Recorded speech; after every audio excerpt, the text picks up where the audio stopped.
Okay, so I'm trying something new here. I have never actually recorded myself doing something in place of a lecture in class, but we're going to try it today for a small component of the 114 lab you will be doing. What we're going to be doing here is sharing the information you're going to need for one of the first stations. I believe it's known as Station 1, and it's actually a station that involves doing some blood typing. In order to properly do this station, we do have to share some information with you for background. So what I'm going to ask you to do to start is to take out a brand new sheet of paper titled like this, and we're going to create ourselves a little chart. I would imagine that most of you are already familiar with the different blood types of humans and can probably rattle them off. So one of the blood types that probably comes to mind is blood type A. That's exactly what I was thinking. So what we're going to do is we're going to start with our chart, and we're also going to draw some pictures. Our chart is going to have several columns. Looks like it's going to have 5 columns, and it should be about 4 rows. So the first column is going to be which blood type we're dealing with, and we're going to start with blood type A. The other blood types we'll be discussing include the other ones that come to mind. So you're probably thinking about B, AB, and O. Now, in addition to these letters, there's also a component that's known as the RH factor, and that's where we add in either a positive or a negative. So you may hear someone refer to their blood type as A positive or O negative. We're actually not going to address the RH factor for this lesson. We will talk about it when we do genetics work in this class, but we're not going to need that information for now. So, first thing I want to share with you is where these names come from. These names actually come from a type of protein that's on the surface of your red blood cells, and those proteins are known as antigens. They can actually be carbohydrates as well. All of your cells have some sort of antigen on their surface, and so they can be proteins or carbohydrate. We'll just make a little notation of that. Protein or carbohydrates. And again, they're located on the surface of a red blood cell. Okay, so I'm going to draw a visual for you that should help you to kind of comprehend what is going to go on here. I'm going to draw just a simple circle that represents a red blood cell. We're going to put the letter A inside it, so this is going to represent a type A red blood cell. And the reason it's considered type A is it has a special antigen on its surface. Let's draw it in looking like that. It's not what it really looks like in real life. This is merely symbolic. And notice I'm putting these little circles on the end. So those are going to be characteristic of antigen A. It's this shape, so to speak, that gives it the characteristic that makes it an A. In contrast to that, someone with a red blood cell type B would have a different kind of antigen on the surface of their red blood cells. So we'll draw a different shape. Okay, again, in reality, it doesn't look like that. So I'm going to go ahead and make a list here of the antigens that we've just drawn that are found on each of these 2 blood types. And they're simply referred to as antigen A and antigen B. Now, when someone has blood type AB, they actually have red blood cells that have a combination of these 2 antigens. So let's sketch that as well. That'll be an AB red blood cell, and it's going to have a combination of the 2.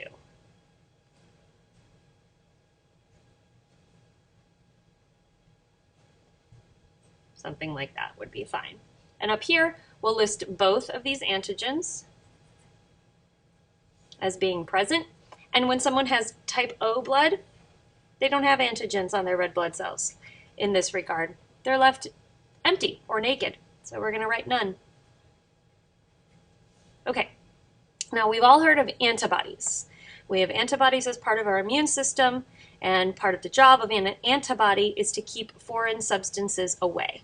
So one of the things your body will do is it produces antibodies that are going to fight any kind of blood that's foreign to you. So in other words, your body is going to produce antibodies that will fight off the opposite kind of blood. So if you have blood type A, your body is going to make antibodies that fight off B. We're going to call those anti-A B antibodies. Simply stated, they're against type B blood. A B type blood is going to fight off type A blood. So the antibodies present there are going to be anti-A antibodies.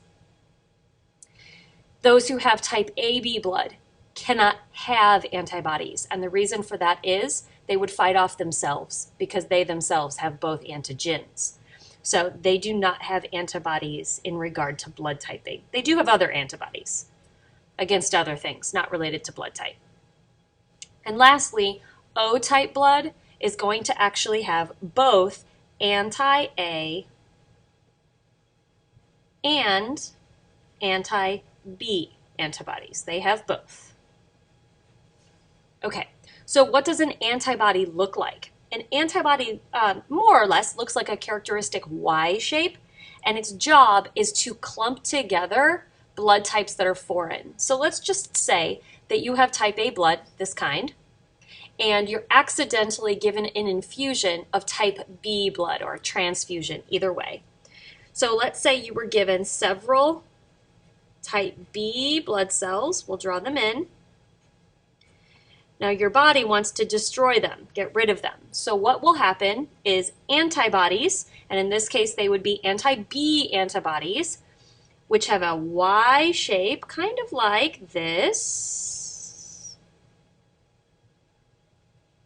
Okay, that's the antibody right there. This would cause these two red blood cells here and here to clump together, attached by the antibody.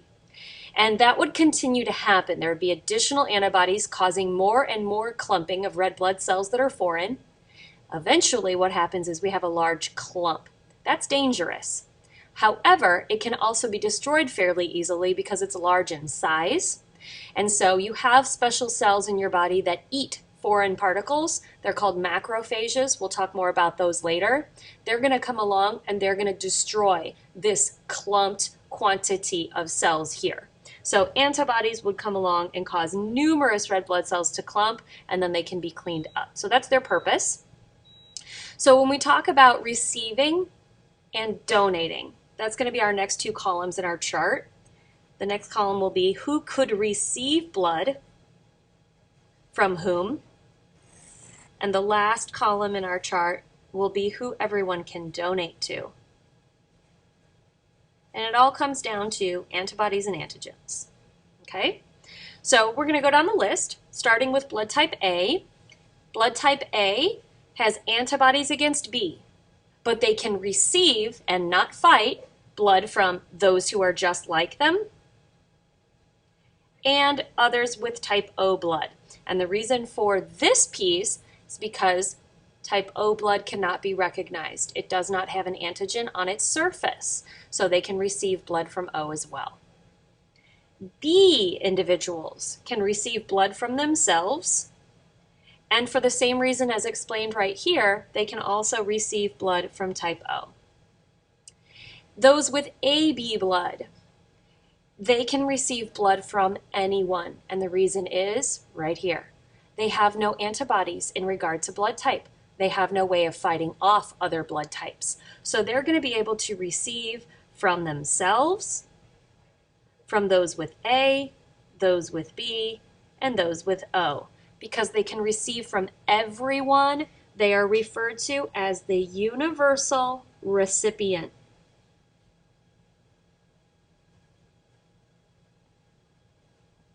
So they're special. Okay? And lastly, blood type O. Blood type O has antibodies against A's and B's. So they cannot receive blood from A, they cannot receive blood from B, and they cannot receive blood from AB because they would fight all of them. So they can only receive blood from themselves. Now in terms of donation, those with blood type A, they can donate to others just like them. And cross-referencing our list here, ABs can receive blood from A, so they could donate to AB. For blood type B, they can donate to themselves, and for the same reason as right here, they can also donate to AB. Remember, AB can receive from everyone. AB, again, they're going to be able to donate to themselves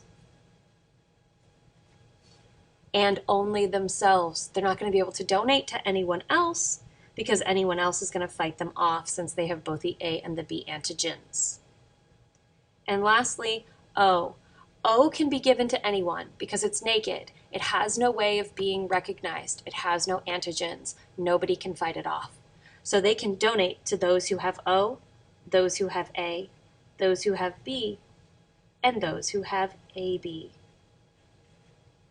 Okay, now in this laboratory, you guys are going to be doing a test where you're going to have an unknown blood type.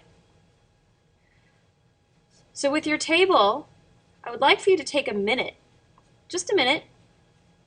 Teacher, if you could pause this video, and I would like for you to discuss what you might do to test and determine what someone's blood type may be. What kinds of solutions might you have to have in order to figure out someone's unknown blood type? Okay, we'll leave it at that and give you a moment to discuss.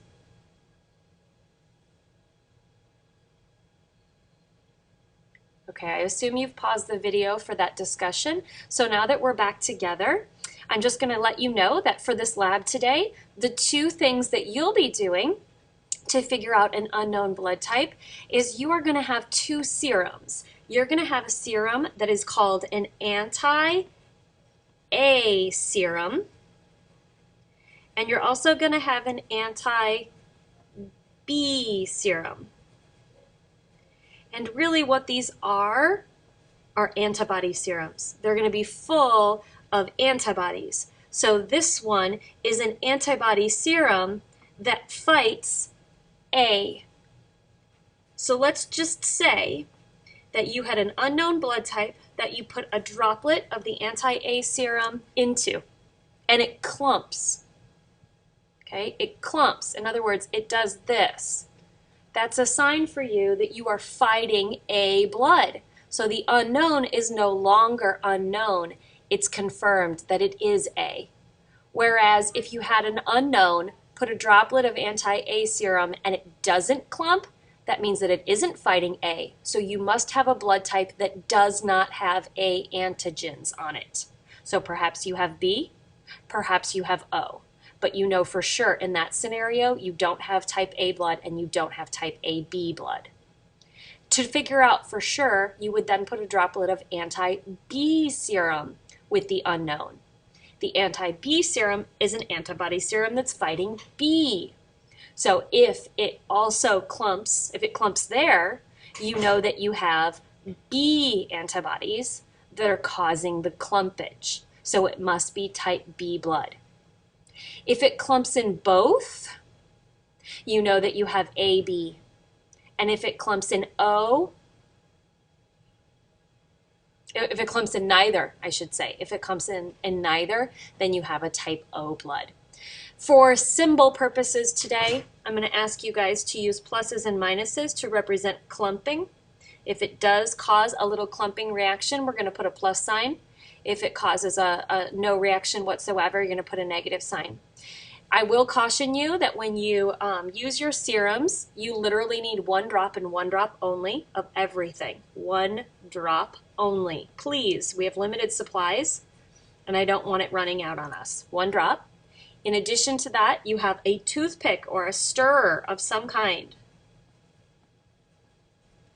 Stir extremely well. It'll look stirred. Just assume it isn't. Just stir, stir, stir, stir, stir, stir, stir. When you put the anti-serums with the unknown blood types, if you take the little dish that's at your station and kind of turn it towards the light, if you start to see a little cloudiness or a little bit of clumping action, that does mean that you have a positive reaction for clumping. You're going to put a plus sign.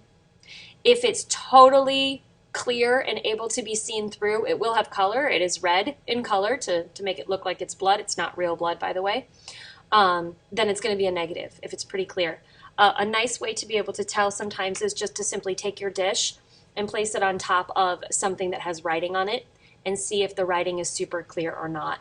If it's super clear, most likely it's not clumping at all, so you'd put a negative sign. And if it's a little bit cloudy looking, it's kind of opaque, then you would put a plus sign. That does mean that it is clumping. It's causing the reaction here. And the clumping action is known as agglutination. I'm just going to add that to my paper. It's a fancy way of saying that there's a rejection going on. And that's clumping.